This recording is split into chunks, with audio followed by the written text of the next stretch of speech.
ओम शांति। आज बाबा के 6, 7, 20 के महावाक्य हैं। सबसे पहले हम मूल्य का सारांश सुनेंगे और समझेंगे। आज बाबा ने कहा है कि तुम्हें खुशी होनी चाहिए कि कल हम पत्थर बुद्धि थे, आज पारस बुद्धि बन रहे हैं तथा पारसपुरी का मालिक पारसनाथ बनना है।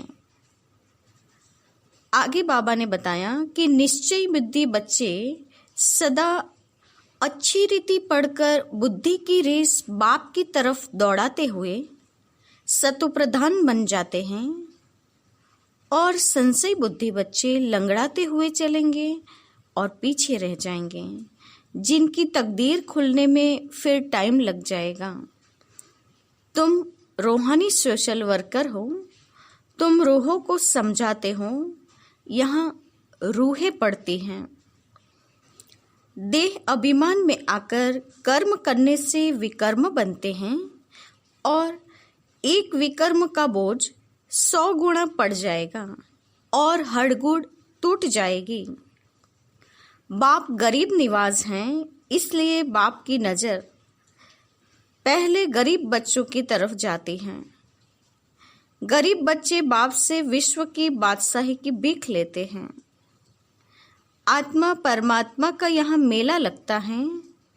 इस मेले में कोई आवाज़ नहीं होती, सिर्फ पढ़ाई पढ़नी होती है। और अंत में बाबा ने बताया डबल खुशी होनी चाहिए कि शांतिधाम घर से वापस लौटकर सुखधाम में उतरेंगे। अब हम मूल्य की शुरुआत करते हैं।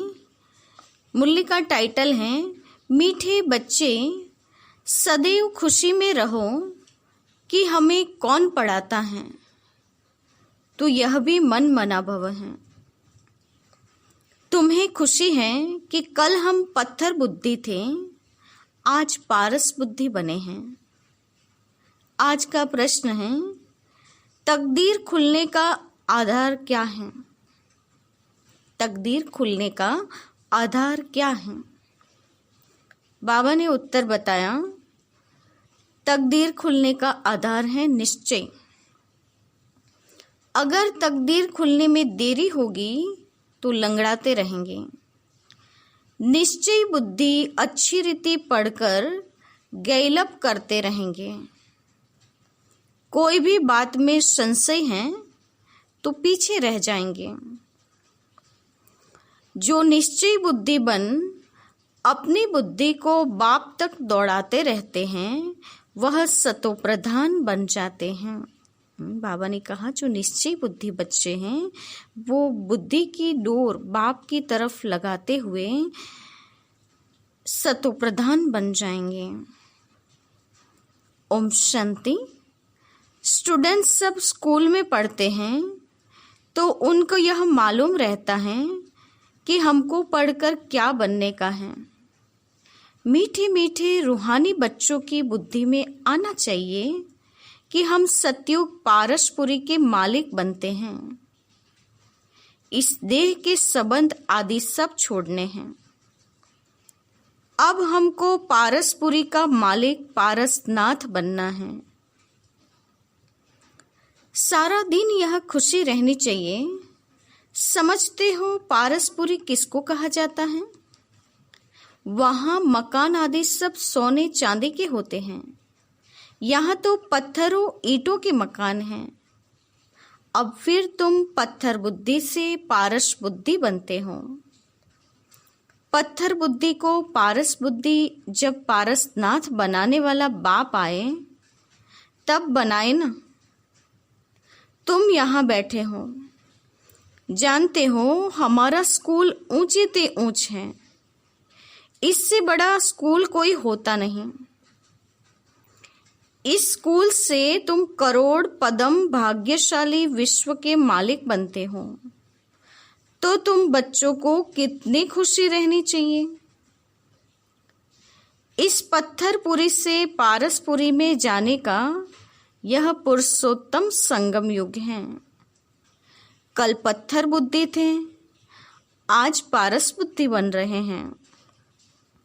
यह बात सदैव बुद्धि में रहे तो भी मन मना बहुए हैं। स्कूल में टीचर आते हैं पढ़ाने के लिए। स्टूडेंट को दिल में रहता है अभी टीचर आया कि आया। तुम बच्चे भी समझते हो हमारा टीचर तो स्वयं भगवान है। वह हमको स्वर्ग का मालिक बनाते हैं तो जरूर संगम पर ही आएंगे।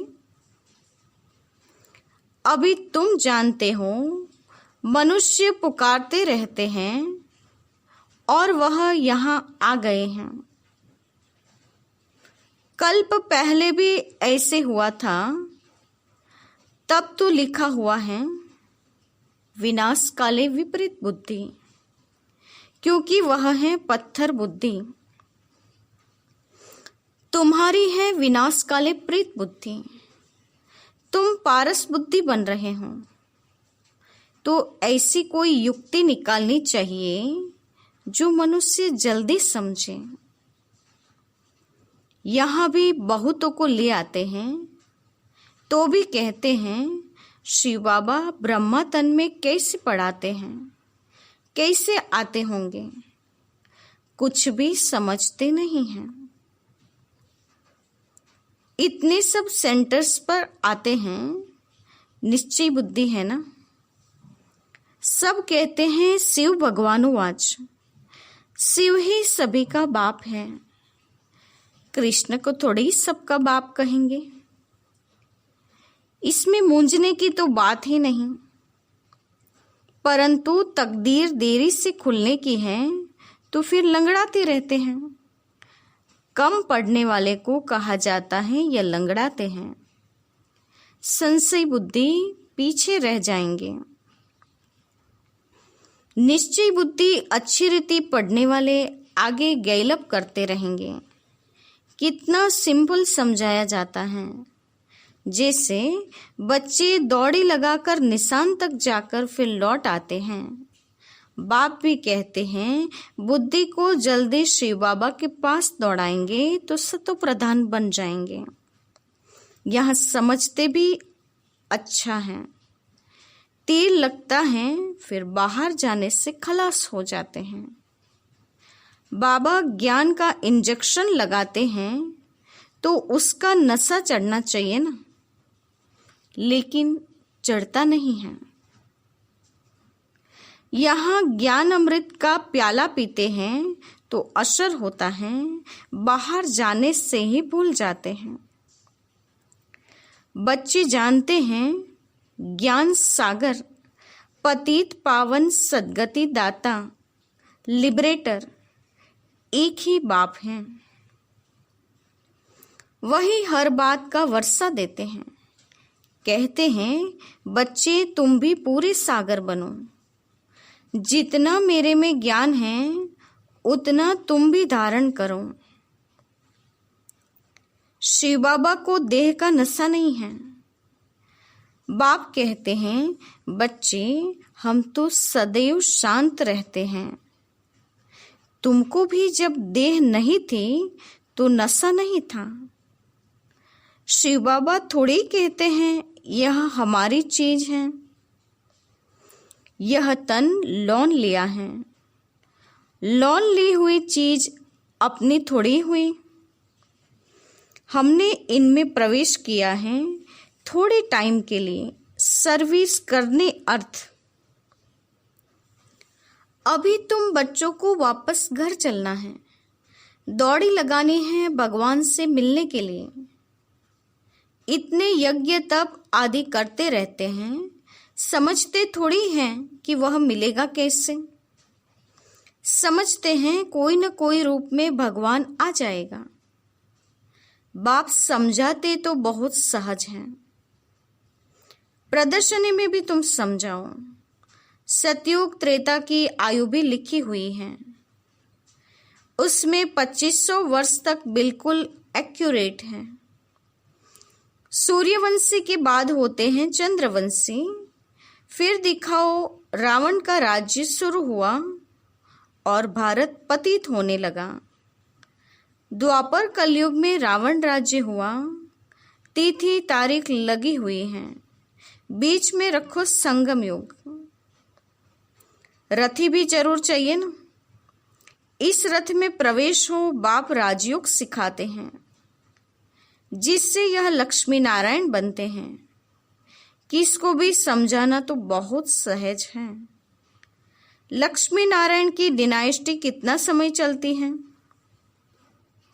और सब घराने हैं हद के, यह है बेहद का। इस बेहद की हिस्ट्री ज्योग्राफी को जानना चाहिए ना। अभी है संगम युग, फिर देवी राज्य स्थापन हो रहा है। इस पत्थरपुरी पुरानी दुनिया का विनाश होना है।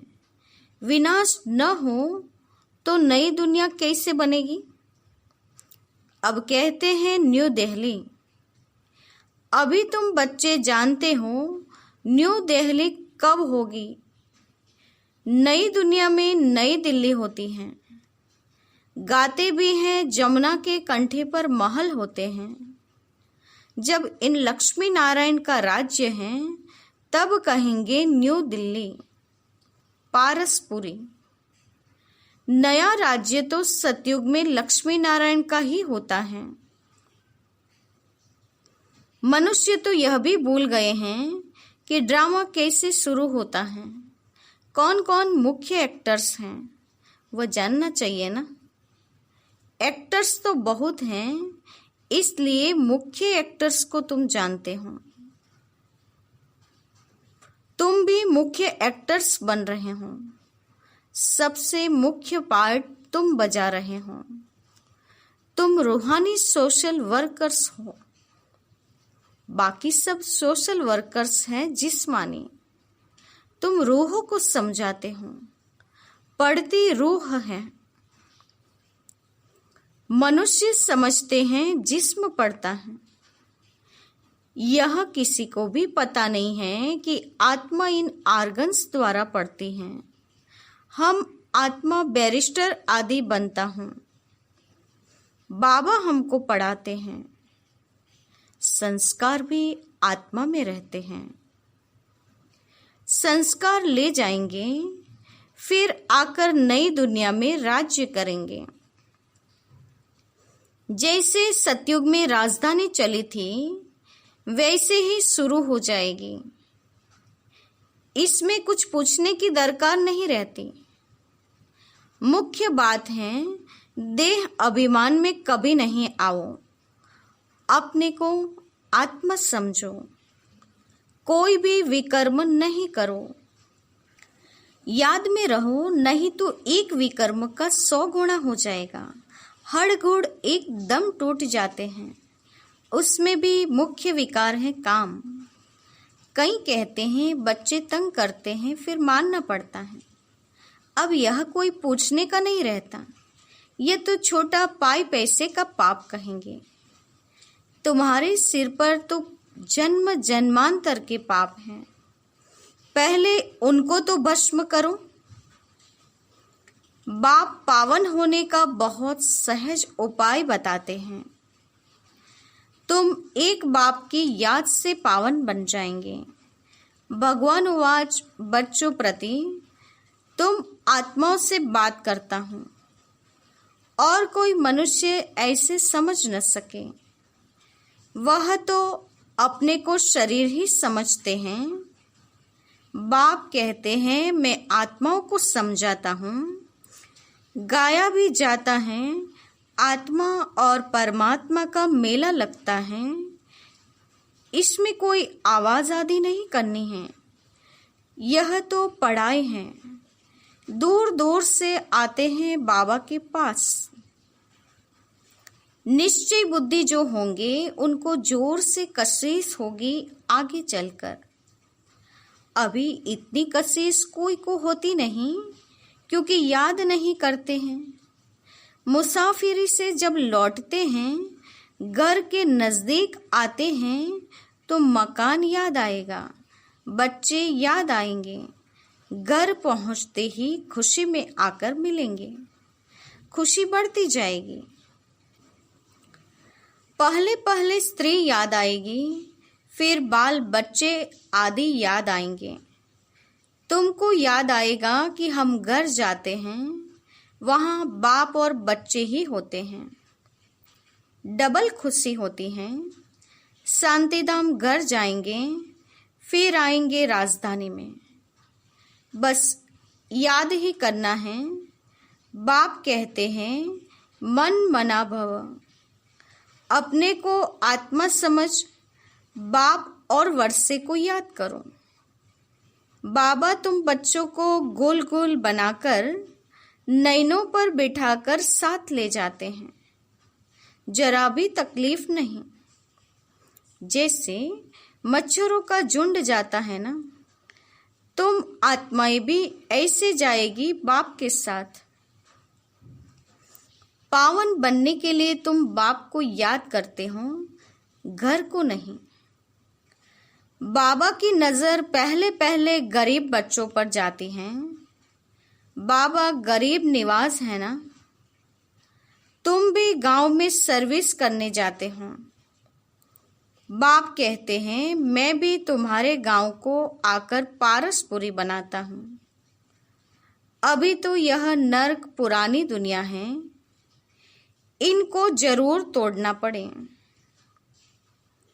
नई दुनिया में नई दिल्ली, यह सतयुग में ही होगी। वह राज्य भी तुम्हारा होगा। तुमको नशा चढ़ता है, हम फिर से अपनी राजधानी स्थापन करेंगे, जैसे कल्प पहले भी की थी। यह थोड़ी ही कहेंगे कि हम ऐसे ऐसे मकान बनाएंगे। नहीं, तुम जाएंगे वहां तो ऑटोमेटिक तुम वहां बनाने लग पड़ेंगे, क्योंकि यह आत्मा में पार्ट भरा हुआ है। यहाँ पार्ट है सिर्फ पढ़ने का। वहां तुम्हारी बुद्धि में आपे ही आएगा कि ऐसे ऐसे हम महल बनाएं, जैसे कल्प पहले बनाया था, वह बनाने लग पड़ेंगे। आत्मा में भी पहले से ही नोंद है। तुम वही महल बनाएंगे जिन महलों में तुम कल्प कल्प रहते हो। इन बातों को नया कोई समझ न सके। तुम समझते हो हम आते हैं, नई नई पॉइंट्स सुन रिफ्रेश होकर जाते हैं। नई नई पॉइंट्स निकलती हैं, वह भी ड्रामा में नोंद है। बाबा कहते हैं बच्चे, मैं इस बेल पर अर्थात रथ पर सदैव सवारी करूं, इसमें मुझे कोई सुख नहीं भासता है। मैं तो तुम बच्चों को पढ़ाने आता हूं, ऐसे नहीं बेल पर सवारी कर बैठे ही हैं। रात दिन बेल पर सवारी होती है क्या? उनका तो सेकंड में आना जाना होता है। सदैव बैठने का कायदा ही नहीं है। बाबा कितना दूर से आते हैं पढ़ाने के लिए। घर तो उनका वह है ना। सारा दिन शरीर में थोड़ी ही बैठेगा, उनको सुख ही नहीं आएगा। जैसे पिंजड़े में तोता फंस जाता है। मैं तो यह लोन लेता हूँ तुमको समझाने के लिए। बाबा ने कहा पूरा दिन इसके तन में सवारी करूँ, ब्रह्मा तन में, तो जैसे पिंजड़े में तोता फंस जाए वैसी बात हो जाए। इसलिए बाबा कहते हैं मैं तो केवल लोन लेकर पढ़ाने के लिए आता हूँ। तुम कहेंगे ज्ञान सागर बाबा आते हैं हमको पढ़ाने के लिए। खुशी में रोमांच खड़े हो जाने चाहिए। वह खुशी फिर कम थोड़ी होनी चाहिए। यह धनी तो स्थायी बैठे हैं। एक बेल पर दो की सवारी सदैव होगी क्या? शिव बाबा रहता है अपने धाम में, यहाँ आते हैं, आने में देरी थोड़ी लगती है। रॉकेट देखो कितने तीखे होते हैं, आवाज से भी तीखे। आत्मा भी बहुत छोटा रॉकेट है। आत्मा भागती कैसे है? यहाँ से झट गई लंदन, 1 सेकंड में जीवन मुक्ति गाई हुई है। बाबा खुद भी रॉकेट हैं। कहते हैं मैं तुमको पढ़ाने के लिए आता हूँ, फिर जाता हूँ अपने घर। इस समय बहुत बिजी रहता हूँ। दिव्य दृष्टिदाता हूँ तो भक्तों को राजी करना होता है। तुमको पढ़ाता हूँ। भक्तों की दिल होती है, साक्षात्कार हो या कुछ न कुछ भीख मांगते हैं। सबसे जास्ती भीख जगत अम्बा से मांगते हैं। तुम जगत अम्बा हो ना, तुम विश्व की बादशाही की भीख देती हो। गरीबों को भीख मिलती है ना। हम भी गरीब हैं तो शिव बाबा स्वर्ग की बादशाही भीख में देते हैं। भीख कुछ और नहीं, सिर्फ कहते हैं बाप को याद करो तो विकर्म विनाश होंगे, शांति धाम में चले जाएंगे। मुझे याद करो तो मैं गारंटी करता हूँ तुम्हारी आयु बड़ी हो जाएगी। सतयुग में मृत्यु का नाम नहीं होता, वह है अमर लोक। वहां मृत्यु का नाम नहीं होता है। सिर्फ एक खाल छोड़ दूसरी लेते हैं, इसको मृत्यु कहेंगे क्या? वह है अमरपुरी। साक्षात्कार होता है, हमको बच्चा बनना है। खुशी की बात है, बाबा की दिल होती है, अब जाकर बच्चा बनो। जानते हैं गोल्डन स्पून इन माउथ होगा। एक ही सिकिलधा बाप का बच्चा हूं। बाप ने एडॉप्ट किया है। मैं सिकिलधा बच्चा हूं तो बाबा कितना प्यार करते हैं, एकदम प्रवेश कर लेते हैं। यह भी खेल है ना। खेल में हमेशा खुशी होती है।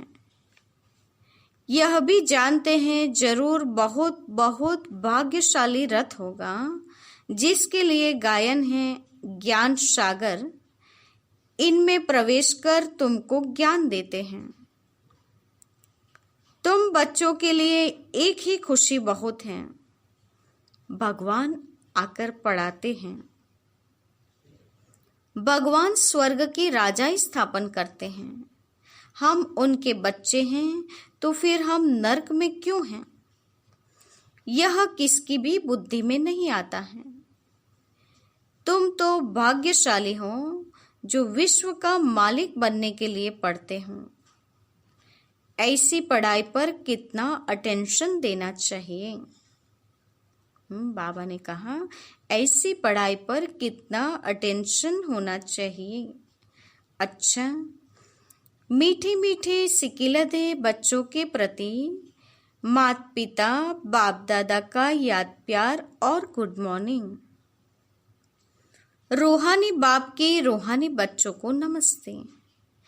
हम रूहानी बच्चों की रूहानी माता पिता बाप दादा को याद प्यार गुड मॉर्निंग और नमस्ते। पूरी मुल्लिका धारणा युक्त मुख्य सार। पहली पॉइंट, इसी डबल खुशी में रहना है कि अब मुसाफरी पूरी हुई। पहले हम अपने घर शांति धाम में जाएंगे, फिर अपनी राजधानी में आएंगे। दूसरी पॉइंट, सिर पर जो जन्म जन्मांतर के पापों का बोझ है उसे भस्म करना है। देह अभिमान में आकर कोई भी विकर्म नहीं करना है। आज का वरदान है, मन की स्वतंत्रता द्वारा सर्व आत्माओं को शांति का दान देने वाले मनसा महादानी भव। मन की स्वतंत्रता द्वारा सर्व आत्माओं को शांति का दान देने वाले मनसा महादानी भव। वरदान का स्पष्टीकरण है, बांधे लिया तन से बल परतंत्र हैं, लेकिन मन से यदि स्वतंत्र हैं तो अपनी वृत्ति द्वारा शुद्ध संकल्प द्वारा विश्व के वायुमंडल को बदलने की सेवा कर सकती हैं। आजकल विश्व को आवश्यकता है मन के शांति की, तो मन से स्वतंत्र आत्मा मनसा द्वारा शांति के वाइब्रेशन फैला सकती है। शांति की सागर बाप की याद में रहने से ऑटोमेटिक शांति की किरणें फैलती हैं। ऐसे शांति का दान देने वाले ही मनसा महादानी हैं। बाबा ने आज वरदान में मनसा महादानी की परिभाषा बताते हुए कहा कि स्थूल रूप से ऊपर से कितना भी बंधन हो, लेकिन यदि मन से स्वतंत्र हैं तो हम अपनी वृत्ति से शुद्ध संकल्प से वायुमंडल में शांति के वाइब्रेशन फैलाने के निमित्त बन सकते हैं। केवल हमें शांति की सागर बाप से अटैच रहना है, तो शांति के वाइब्रेशंस ऑटोमेटिक चारों तरफ फैलते जाएंगे और ऐसी सेवा करने वाले ही मनसा महादानी हैं। आज का स्लोगन है, स्नेह रूप का अनुभव तो सुनाते हो, अब शक्ति रूप का अनुभव सुनाओ। स्नेह रूप का अनुभव तो सुनाते हो, अब शक्ति रूप का अनुभव सुनाओ। स्नेह और शक्ति दोनों का बैलेंस होना चाहिए। बाबा ने कहा स्नेह के साथ शक्ति का भी अनुभव होना चाहिए। आज की मुख्य पॉइंट्स, सदैव खुशी रहे। बाप हमें मन मना भव की पढ़ाई पढ़ाते हैं। इतना बड़ा स्कूल कोई होता नहीं जहां तुम करोड़ पदम विश्व के मालिक बन जाते हो। तुम पारस बुद्धि बन रहे हो तो ऐसी कोई युक्ति निकालनी चाहिए कि मनुष्य जल्दी ही समझ जाए। बाबा ज्ञान का इंजेक्शन लगाते हैं तो उसका नशा चढ़ना चाहिए, लेकिन बाबा कहते हैं नशा चढ़ता नहीं। ज्ञान अमृत का प्याला पीते हैं तो असर होता है, लेकिन बाहर जाने से वापस भूल जाते हैं। श्री बाबा को अपने देह का नशा नहीं है। बाप कहते हैं बच्चे हम तो सदैव शांत रहते हैं, तुमको भी देह नहीं था तो नशा नहीं था। जब बाप और बच्चे दोनों निराकारी दुनिया में थे तो ऐसा कोई देह का नशा नहीं था। श्री बाबा ने तन लोन पर लिया है, फिर भी उसे अपना थोड़ी समझते हैं। उसी प्रकार हम बच्चों को भी इस तन को अपना नहीं समझना है। बाबा बच्चों को गोल गोल फूल बनाकर नैनों पर बिठाकर साथ ले जाएंगे। ज्ञान सागर बाबा हमें पढ़ाने के लिए आते हैं तो खुशी में रोमांच खड़े हो जाने चाहिए। और अंत में बताया, मन से स्वतंत्र आत्मा मनसा द्वारा शांति सागर की याद में रहने से ही शांति की किरणें चारों ओर फैला सकती हैं। वो है मनसा महादानी। स्नेह और शक्ति दोनों रूपों का अनुभव कराना है। अच्छा, ओम शांति।